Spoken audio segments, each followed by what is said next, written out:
그럼 취재 기자와 함께 좀 더 이야기 나눠보겠습니다. 최재원 기자가 나와 있습니다.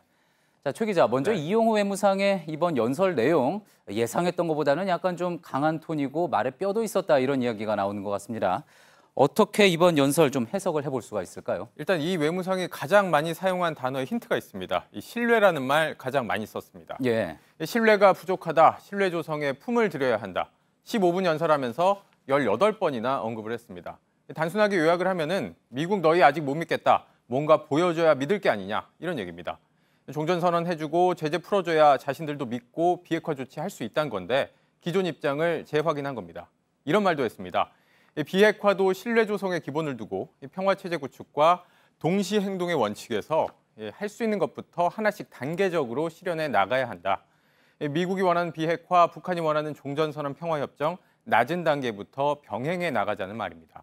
곧 비핵화 협상 시작될 텐데 일방적인 양보는 안 할 거다. 미국이 뭘 해줄지 보고 그에 맞게 비핵화 조치 내놓겠다는 것이고요. 이 협상 주도권 놓지 않겠다는 의지도 담겨 있습니다. 그렇다면 미리부터 기싸움에 들어간 것처럼 들립니다. 자, 그래도 확실한 거는 지난해 이제 같은 자리에서 연설을 이용호 외무상이 했는데 그때에 비해서는 확실히 험한 말이 좀 줄어든 것 같군요. 네, 확실히 지난해와는 분위기가 많이 다릅니다. 지난해 같은 자리에서는 트럼프는 정신 이상자다, 또 최고통사령관이다, 최고의 고통을 준다는 뜻입니다. 예. 또 거짓말의 왕초다, 악통령이다, 험한 말들을 계속 쏟아냈었습니다. 그런데 올해는 아예 트럼프란 이름조차 언급을 안 했습니다. 대신 다른 곳으로 화살을 돌렸습니다. 미국 내 강경 여론을 문제에 삼았는데요. 미국의 정치적 반대파들은 정적을 공격하기 위한 구실로 험담을 일삼고 있다, 이렇게 말을 했고 무리한 요구를 행정부에 강박해 회방을 놓고 있다, 이렇게도 말을 했습니다. 이 협상에 회의적인 미국 내 보수 강경파들은 콕 집어 비판하는 반면 협상을 주도하는 트럼프 대통령은 비판하지 않는 방식으로 분리해서 대응하고 있는 겁니다. 예, 그러니까 연설 중에 트럼프 대통령의 이름은 아예 언급을 하지 않았던 거군요.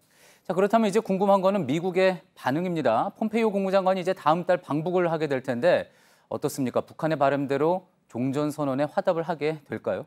네, 일단은 겉으로는 서로 북미가 비핵화가 먼저다, 아니다, 종전선언이 먼저다, 또 지루한 신경전을 시작한 것으로 보입니다. 예. 다만 이번 유엔 총회에서 주목할 장면이 있었습니다. 폼페이오 장관이 이용호 외무상과 만났고 또 트럼프 대통령은 김정은 위원장의 친서를 받았다고 저렇게 직접 공개하기도 했습니다.